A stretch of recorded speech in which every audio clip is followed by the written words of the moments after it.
I worked at Hotel the Coranado, opened 1888, on overnight shifts often. We have historic pictures all over the walls of Babe Ruth, Roosevelt, Marilyn Monroe, etc.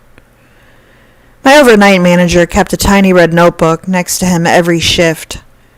Every strange occurrence that would take place would be noted. We have obnoxious ghost tours with crappy unreal stories going on all the time. But in reality, they could have just asked the night crew for some tales. We would have some items turn on and off, which was normal with old wiring. We would receive creepy phone calls. People would see figures that would disappear and hear things where no one was. Bellmen would find children's handprints littered all over windows and mirrors when they hadn't seen a child all day. But one story stuck out from the others. The overnight manager was doing his laps around the halls as he does every night. Some were curved sharp, where you couldn't see what was on the other side.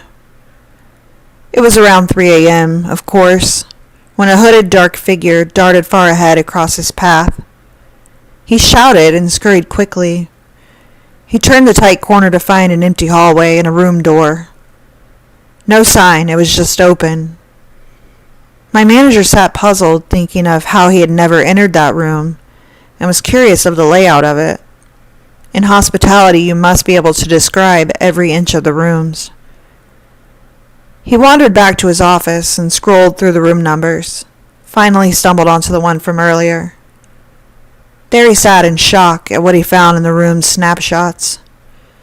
The first picture in the layout file was a picture of himself on his first day of work.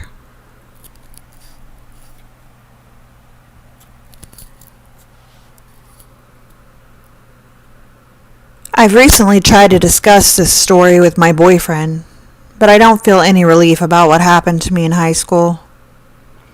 He tries to explain it away as a group hallucination or someone pulling a prank on my friends and I. But I know deep down what happened was unfortunately real, and it still gives me great anxiety when I think of it. The story took place in Lower Alabama when I was in high school almost 8 years ago.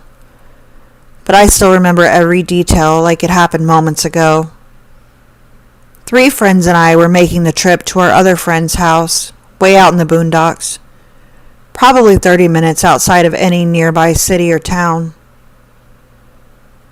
There's only one road that takes you to his house, and it's just a long strip of old concrete that's in dire need of repair. But considering only a handful of people live out there, why would the state waste their time and money?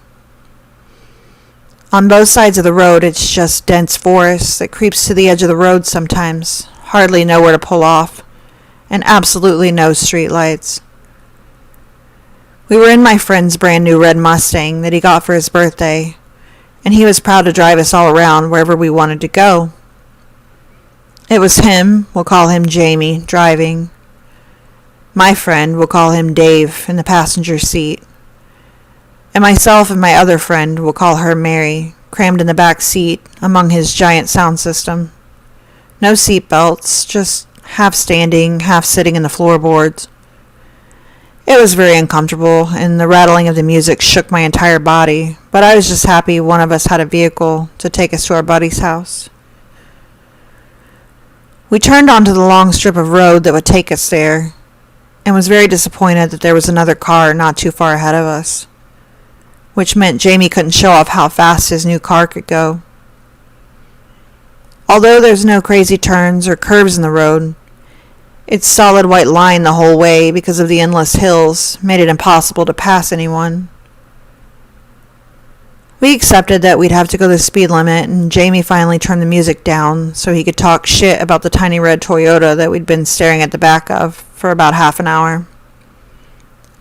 It's about 9 p.m., and there was no moon visible through the dense clouds, so it was pitch black besides our headlights and the car in front of us, with its own lights, which were their brights because I'm sure they were aware of the tons of deer that live out there. No other vehicles came from the other direction, and no one was behind us.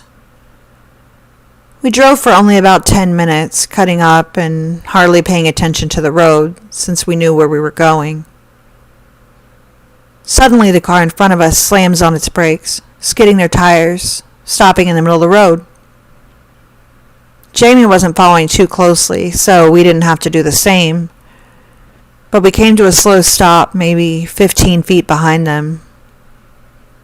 There was a brief pause before we heard a woman's blood-curdling scream coming from the Toyota. We had the windows down because some of us had been smoking cigarettes. And that's when we saw it.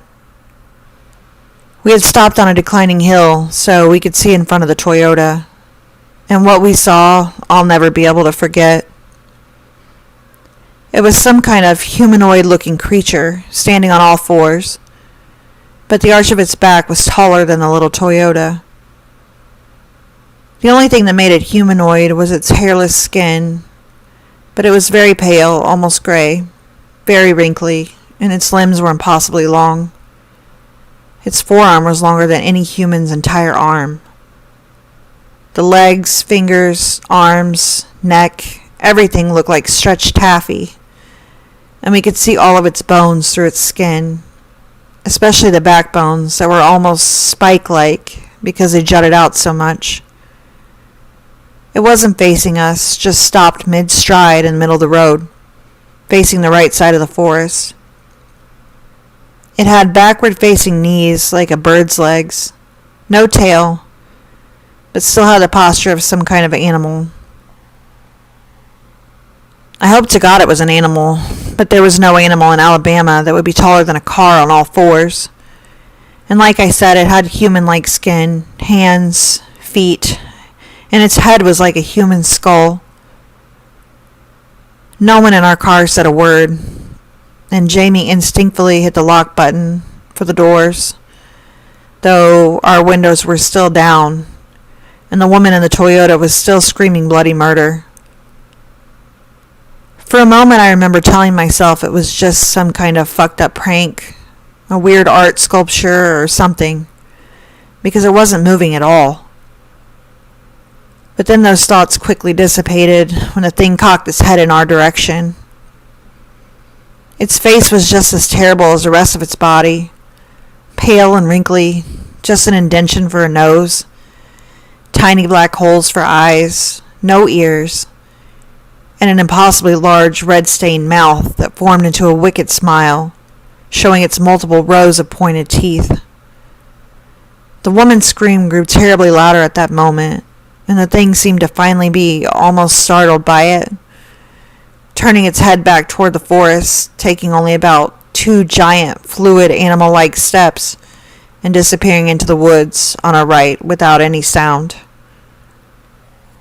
As soon as it was out of sight, Jamie slowly crept the Mustang forward, around the still-stopped Toyota, and we saw a man and woman frantically arguing and crying in the front seats.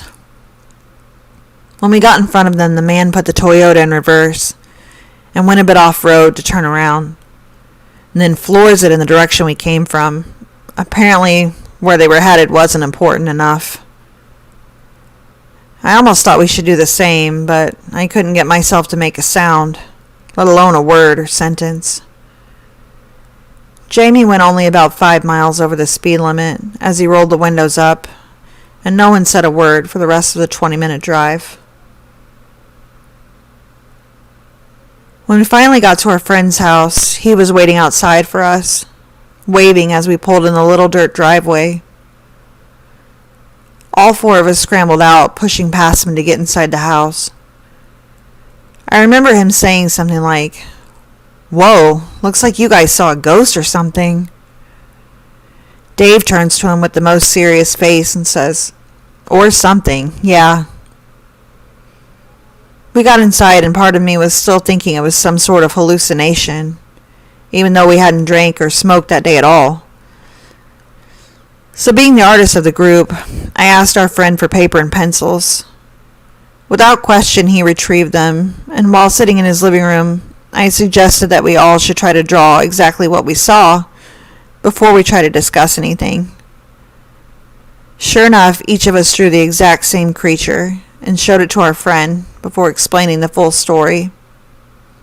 He was horrified and took the drawings out back to his small fire pit and lit them ablaze. None of us protested because we never wanted a visual of that thing again. He asked us things like, had we been drugged or were we pulling a fast one on him? But considering there were 2 other people that saw the same thing and most of us were to the point of tears, he knew we weren't lying. He let us back inside, locked his doors and windows, and put on a movie to distract us. But we kept bringing it up, trying to make any sense out of it, and got hardly any sleep at all. Jamie took us all home the next day, and we saw the Toyota's black skid marks in the road where it happened, confirming it wasn't all an elaborate shared dream. And before we dropped off Mary, she told us she didn't want to hang out with us anymore, simply because being around us would remind her of it. We sort of just nodded, and I honestly haven't spoken to her since. I rarely speak to the other 2 friends anymore, for other reasons. But a few times I've tried to bring it up to them, and they refuse to want to talk about it. I know they know it happened, it's just too painful for them to discuss, which is understandable. I hate talking about it to this day, and have only told 2 of my closest friends, and my now boyfriend, who's very opposed to any supernatural things. So you can understand why I didn't get any relief by talking to him about it.